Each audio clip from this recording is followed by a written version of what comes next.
Welcome to my channel, The World Coin. Hello and welcome, coin lovers. This channel is dedicated to the fascinating world of coins from every corner of the globe.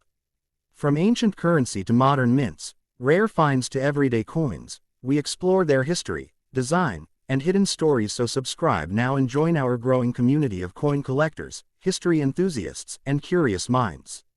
Here coins top $1.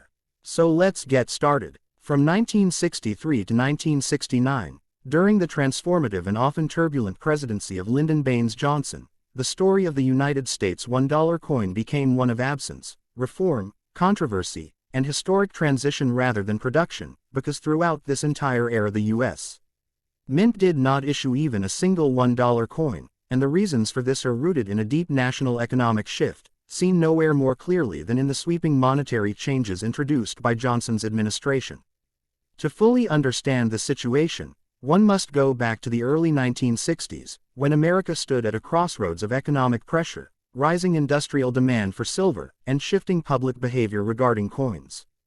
After President John F. Kennedy's assassination in 1963, Johnson inherited not just the presidency but also an increasingly unstable monetary structure where people were rapidly hoarding silver coins, quarters, dimes, half dollars, and especially older silver dollars, not because of nostalgia, but because the global silver market price was climbing so high that the metal content of the coins was becoming more valuable than the face value itself.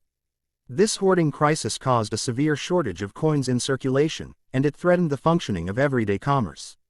Johnson knew that if the government introduced a new $1 coin at this time, the result would be immediate hoarding, melting, and speculation, which would collapse the coin supply even further, so the logical and strategic response was to halt any idea of producing a $1 coin altogether.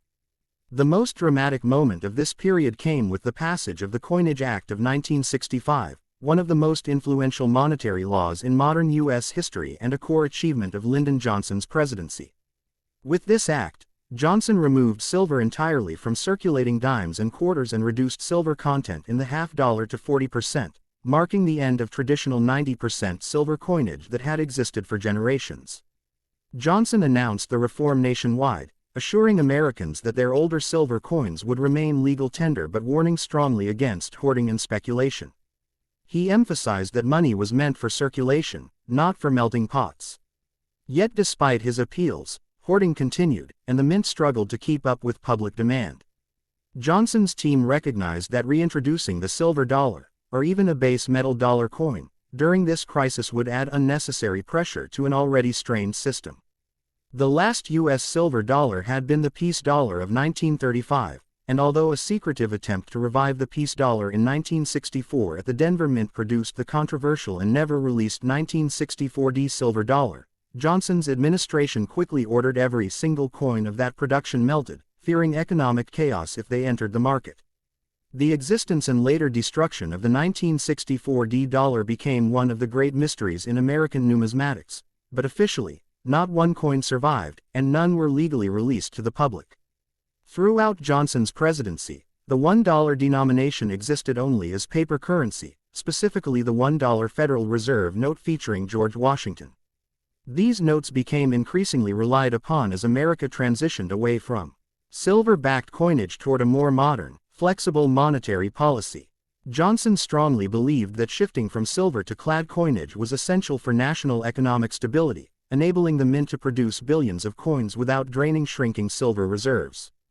The government poured massive resources into expanding minting capacity, opening new production lines, and increasing output of lower denominations that were actually used in daily commerce.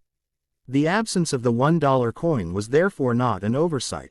It was a deliberate economic decision shaped by silver shortages, public hoarding behavior, rising production costs, industrial demand for precious metals, and Johnson's long-term vision for a modernized American currency free from dependency on silver.